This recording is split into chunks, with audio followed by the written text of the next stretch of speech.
You are listening to the B2B Marketing Mindset with Pete Monfrey and Bill Lowell. We want to help demystify marketing to reduce risk, drive more and better opportunities, and grow your business. Are you ready to master marketing? I read a stat that 66% of CEOs say that at one time or another they felt like an imposter, and that they shouldn't have been where they were, and that any day now, people are going to discover that they don't really know all the answers. Can you relate to that? Absolutely. I think everybody goes through that. As I'd say, climbing the ladder, or as you're gaining experience in your career, you always have a few self-doubts. So I think that that's just natural. But usually what I find, I don't know if you find this, but usually what I find are the ones when they're going through that thinking they're imposter, they really probably are pretty outstanding or quite a successful leader. So they're a little bit humble, It seems to skew that way. Like the more brilliant they are, the more imposter syndrome they get. And during the program, I'm going to take a live imposter test. We're going to find out if Pete Monfrey is an imposter according to this online test. All right. So we'll do that. We'll see. I don't know if I am or not. But thought leadership. Let's define that a little bit, because everybody. I'm always hung up on this idea that everybody has a different definition of all the marketing words, and so let's make sure we're talking about the same thing. So thought leadership would be that you have some level of you're some level of expertise in a subject matter, and that you also have influence. Maybe it's another. It's really what the new word for thought leader is? Influencer. Yeah, that kind of gets on my nerves. But That's terrible. I hate that. Yeah. Let's just call it thought leadership. Now everybody knows what thought leadership is. That was the easy way. Yeah. Business influencer. No, you have expertise, but you also have some level of reach. Like if you are an expert in your basement, you're probably not a thought leader. So that's that. And then tell me imposter syndrome. I mean, we see it in clients. We might have experienced it ourselves. What's the definition of that? I know you've talked about it. Sure. And I'm going to add one more thing to the thought leader, because I like what you said, subject matter expert, has a following. But I would also add probably ahead of their time. And I can come back and talk about that later if you want. But what I will tell you how I look at the imposters, but I kind of break this category into three parts. So I say there's thought leaders, and then in the middle there are people aspiring to be thought leaders, and then on the other side are the imposters. And I hate to say it, but most of the people I've met, very few are thought leaders. There's a good many that are aspiring to be, and just a ton of imposters. And so when the imposters, those could be people trying to be somebody they're not, or really, like you were saying, trying to be the Wizard of Oz. They're behind this curtain and they're trying to do certain things and I don't want to say if it's trick people, but you've talked about this with some of the marketing a lot. It's sometimes you just get that. I don't want to say it's a kind of a high class skit, but sometimes it is. Or sometimes people just don't know what to do with themselves and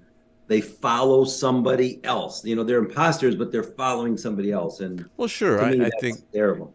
Yeah, well, and I think that's the scary part, right? If you feel like an imposter, one of the options are, you can Google this online and you're going to get all the feel-good stuff. Are you an imposter? What does it mean? Everybody feels that way. Don't feel so bad. They leave out this one option. Yeah, maybe you are. Exactly. Maybe you are. Like if you're a car mechanic, you figure it out real fast. Right. There's people out there that. So I have this problem. I've been self-employed really my entire adult life, so I've had to rely on me, right? And built companies and all this stuff. But for some of it, you were right there with us. In the music business, so I like to play music. So this is a little hobby of mine that's been very fun. But there are people out there that think I'm a really good guitar player. And so if I'm like, hey, I wouldn't, I'm always gracious if people say those kinds of things. I've learned that over the years, because I used to be like, no, I'm not. No, I'm not. People get all pissed, It's like, no, they believe that. That's their thing. They're looking at that. But my perspective is going to be different because I'm playing with players that are 10 times beyond my level of even understanding what they're playing, right? Yeah. But I surround myself with those people, and that's kind of how, my secret to success, whether it's business, whether it's a band. But is that thinking I'm an imposter, or is that just being a realist? Well, and like we said too, I think some of the leaders, some of the thought leaders, others, like we talked about, sometimes and you mentioned it with your 66% statistic. Some people think that they are imposters, but really they are really good. Well, But they are humble, just like you said.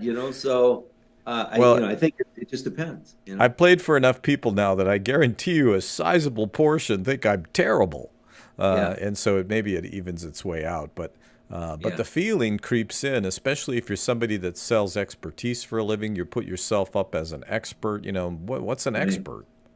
Yeah. Somebody who's 50 miles away from home and somebody's giving them some money to give a speech or is that it?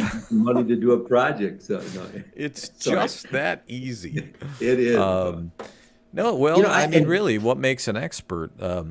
I think it's easier to portray yourself as an expert today than it was even 10 years ago or 15 years ago. I mean, I think a lot of people now, with all of the social media and everything, I mean, it's a clouded field, but don't you feel like there's just a lot of people? I mean, they can throw up an article on their website. They can do all kinds of different things with their search engine optimization. I mean, they can do a ton of things to make themselves perceive themselves as experts, Right. But I think the question as to what is an expert, it gets at the heart of imposter syndrome because, and there are some really brilliant people that are really effective, experts, consultants, but they feel like they're not, like they're a fraud, but when actually they're brilliant. And sometimes what I tell them is, when we're working with those types of people, trying to help them build thought leadership strategies, and they're having those doubts, it's like you got to say, look, it isn't even how much you know, right, as an expert. Because I think earlier I said, you know twice as much as the person that you're helping. No, Absolutely. I think it's that whatever your knowledge is, that you're materially moving that client forward or that employer forward. It's not a competition as to who's for real and who's not, or what big school you went to, or what, all of these things that we get rolling around our head. It really comes down to, does that employer, does that client, do they see the expertise? Is it being delivered to them in a way that they can apply it, and it's bringing insight to them that they don't have? Right. So that's what an expert is. But I also think, like an artist, there's also this aspect of a track record. Any expert that comes up to me that I can't verify, like, what they've been doing for the last 20 years or so. Yeah. I just can't see how they're an expert, right? So, but let me argue with you. We're off topic, but just curious. No. Let me argue with you for just a second, okay? So, I've had the the bell is it. We're done, right? Okay. It's like, no, it's like, let's go. Yeah. I've had the privilege to know a few what I would call leading thought leaders, and I'll give you a couple of examples very quickly. One person is so brilliant, and he is so ahead of his time. I mean, I love to go and have coffee or lunch with him because in 30 minutes, I know what's going to happen in the next 10 years based on what this guy tells me. He's brilliant, okay? But to your point, Pete, he's a terrible communicator. At like 35 to like an hour, I can't take it anymore. I'm like exhausted, and he's not a great communicator. I mean, his stuff is brilliant, and you can really appreciate it, but he can't communicate it in a way that can come down to most people's level, including mine, by the way. And so it's like the guy. I thought you were talking about me there for a minute. No. It can't be me because you're in that category. So the guy is brilliant. I mean, he's the one that told me probably at least 15 years ago, almost 20 years ago, that we're going to be driving by a McDonald's and something's going to appear on our phone as a coupon. And I was like, That's insane. It's Are you crazy. crazy? And it happens now all the time. And I think of him every single day, when I get a coupon or I get something on my phone. But that to me, I mean, he is a thought leader, but people may not perceive him to be a thought leader, but he's got a great track record. I mean, he was one of the guys that invented the key fob for the car. I mean, he's gotten so many inventions. The guy he's Well, just and brilliant, but I bet there are times that he's curled up in a ball in his bed and he's like, the shoe's going to drop tomorrow. yes, So yeah. you've got some things you wanted to specifically mention. I want you to go ahead and do that. And then I think I'll take the test and let's see if I'm an imposter. And this kind of goes back to some of the things on leadership. So I'll just talk for that for just a second. There's different types of leaders, but, sometimes I refer to it as like the situational or the emerging leaders. Sometimes that thought leader or that person appears because the time is right.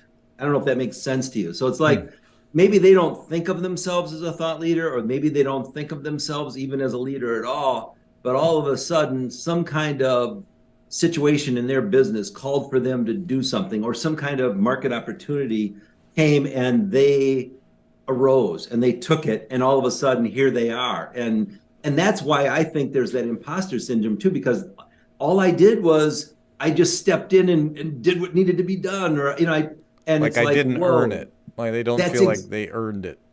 That's exactly right. That's exactly Which right. could be all in their head. Yeah. Hey, and I want to take a minute and just remind people we're doing this at 11 o'clock Central every week, every Thursday. And I did ask some questions in my post. I would love to hear that have you had these feelings? Have you felt like an imposter? What have you done to work on that as a leader? So just wanted to throw that out there, encourage people to comment with your own experiences. Yeah. I'll give you one more, and then I know you want to have No, people go ahead. take the quiz, or you. No, I'm going to take it from me. Like we're going to find out specifically if I'm an imposter. Okay. I'm looking forward to this test. Uh-oh. Well, if it says you are, I'm going to, deny that significantly and just kind of, be your best advocate. Well, I appreciate that. I'm not going to go with that, So no matter what, the test is flawed. We'll see how we do. If it says you're not, then of course it's a great test. So that's right. It's legit. But then. With regard to thought leader too, I still do. I have a client that they came up with several technologies for cancer treatments. And I have to tell you, about 8 years ago, 7 years ago, when they first, had me do some research for them and stuff, everybody thought they were quacks. I'm talking everybody in the oncology industry. They thought they were quacks and everything. Oh my God, this is just absolutely crazy. And so sometimes the thought leaders, like I said to you, they're geniuses, but they, or they really have that knowledge and no one gets it yet. But I can guarantee you today, if you turn on the TV, how many ads are you seeing for immunotherapy? I mean, they're the ones that did that. Yeah. But they came to me like, I don't know what to do. People are thinking we're crazy, It'd be easy for those doubts, to creep in, if it's like nobody is, especially if you're way on the cutting edge. That's interesting. Yes. Yeah, I think that's, and especially with the online world now, where everybody's opinion seems to be equal, and you say things that you wouldn't say to somebody's face, and the more visibility you get, the more criticism you get. A friend of mine that is in the television business told me about that when I was particularly upset one day. He's like, "Here, so let's do this. Let's see if we'll take the test here." This is from this is a website called mind.help. So it's for me, man. It's for me. I love that .help. That's good. Help me. Here, I'm moving our faces up on the screen just a little bit there. So first question is, and so Bill knows what's going on because he can't see it. I feel like I don't deserve the success I've earned. I feel like I don't deserve the success I've earned. Yeah, I'm just going to say a few times. I don't really think that too much. I fear that I will be exposed as a fraud. I'm going to say a few times. Not really. Maybe this is a stacked, for me. I don't know. That's what I tell you. But Well, this is to find out if I have imposter syndrome or not whether I am an imposter. Okay, good. I find it hard to accept compliments in a positive way. You know what? I do actually. Wow. I don't compare myself or my achievements with others. Ooh, sometimes. I don't need to give extra effort. I don't need to give extra effort for being confident and self-assured. Always. Yeah. I don't like talking about my achievements and accomplishments. Now, my friends would probably say otherwise, but I'm just going to say I don't like it. Sometimes. Sometimes, you know what? Who's going to toot your horn if you don't, brother? Yeah. And by the way, in Texas, we say it ain't bragging if it's true. I feel concerned that I won't be able to handle my shame if people get to know about my incompetence. Like who would even say that? I'm going to say really never. That one is out there for me. I don't hesitate to take credit for my achievements. You know, I do hesitate, so I don't hesitate to take credits. A few times, I don't know. That'd be rare. I really think it's a team usually. I'm building teams all of the time, right? It's like it's not because of me. I think it's luck that helped me achieve the big things in my life instead of talent. Oh my goodness. I'm going to say often. I do think it's luck. I feel that I'll fail even though people around me have the confidence that I'll succeed. Sometimes. I feel like I'm the only one who's struggling in life. Everybody else has everything sorted. Yeah, often. Believe it if I can do something. There's just only a few more. I'm trying to do them fast. If I can do it, everybody can. I do often feel that way, actually. I do not overthink about minor flaws in my work. No, never. I'm always overthinking everything. I feel uncomfortable and scared of performance evaluations. Oh, I don't. Well, I guess I get them from clients, I guess. Yeah. My boss is kind of a jerk, but no, you know, I really am not. Never, really. I downplay the recognition and praise I get for my accomplishments. Yeah. I'm not happy with what I've achieved so far, and I feel like I need to achieve more. Often. People do not call me that I am an overachiever. Hey, nice grammar, mind.help.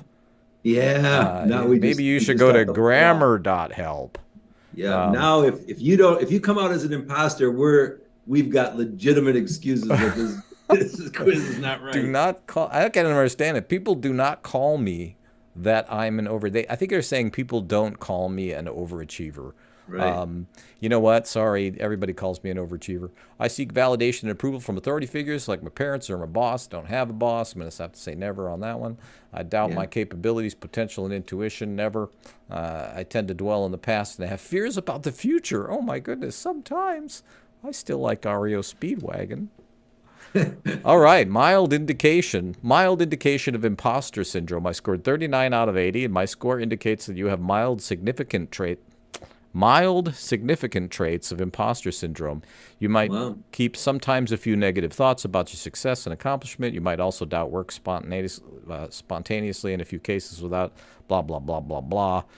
It's just a screening tool, not meant for proper medical diagnosis. Yeah. Wow. Exactly. I'm not sure what that means. I guess I'm not much of an imposter syndrome person. See, here's the difference. A thought leader would not take that test. Live on LinkedIn. Like, there's no way I'm gonna have that expose me on a podcast. You know, so I guess if I had imposter syndrome, I probably wouldn't be taking that test. So maybe that's kind of a skewed sample. I don't know, but also a skewed test. I don't know if I can recommend that one, but interesting. But you know what? Regardless of the test or not, I mean, I think some of those questions, even just as somebody goes through it, it's kind of interesting to, even if you just reflected on it on your own, to go, is that something? Yeah, a few of the questions, I'm like, oh wow, you know what? Yeah. And the other thing that I would tell people is, sometimes we see things different for ourselves than others see us, and so.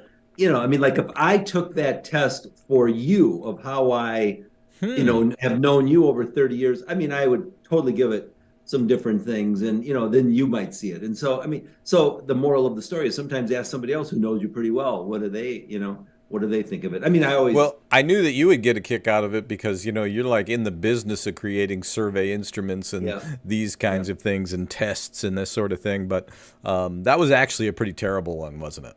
The way the questions were worded, was that bad, or was it just me? It sounded rough, but I am not going to criticize. It's hard to understand it. Yeah. But, one of the things that we've done, Pete, which you know about, which to me, it just sends me into hysterics all the time. So like sometimes we'll do like an employee study for a company, and they'll say, survey all of our leaders or survey all of our managers or whatever. And so we do. And one of the questions that we always ask is, how will your employees see you, or do they see you as a leader or whatever, and most of the time, all of the leaders of the manager, oh yeah, they're definitely going to see me as a leader. But then you go ahead and you survey the employees and you find out, how is your leadership, and do you see them as a leader, and there's a significant difference. That's right. So, like I said, we might see ourselves differently than others see us, which is okay. Yeah, and that's where I think imposter syndrome originates from. Like, I think if you're feeling like an imposter, most of the time you can probably just ignore those thoughts. Yeah. Especially if you can objectively look and say, like I might think of something like, well, I've been in business for how many years now? 32? Wow. So I don't think we would have maybe lasted this long if I was, or, Exactly. my performing and all that. It's all on the internet. You can check it out. I probably wouldn't be doing that at the level we're doing that either. So it's like, well, maybe I'm okay, right? I mean, maybe I'm not completely incompetent.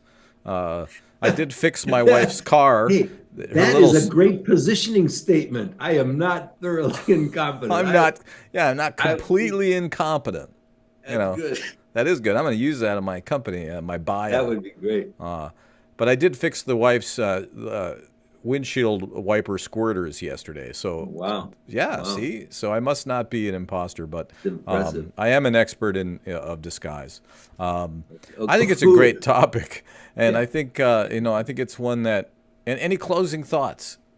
I do have a few now that you mentioned it. I think that's really good. And maybe if you're one of the viewers and you're out there thinking about this, I mean, it might be a good thing to just step back and ask yourself that, how am I doing with this? Do I feel like that quiz said that I'm an imposter, or am I truly a thought leader, or am I having a tough time where somebody's not understanding me the way that they should be? Or, am I in that middle somewhere? I'm aspiring to be a thought leader. So, I mean, I think there's a lot of value in that. But one of my very good friends told me once that all you have to do is turn around.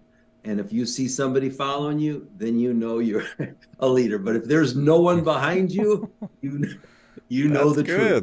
And that's good. That speaks to the reach. That if you're, do you have followers? That's awesome. Yes. Yeah, exactly.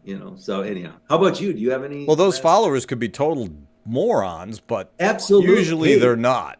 But in some cases, they are. We didn't say thought leaders had to be. Well, I just think of Tony Robbins, like drinking a martini, going, "Oh my God, I'm a failure," And it's like, I don't know if he is or not. I don't know much about him. I'm trying to think of somebody. Seth Godin. Do you think Seth Godin has these fears? I bet he does. We should call him and ask him. That would be great. We'll do that on the program. Yeah. By the way, don't hold your breath. One of my clients actually went to a Tony Robbins seminar, and she said she did walk across coals of fire. It was like, my goodness. Yeah. Did you get punched in the face by Tony though? Because I think that's the.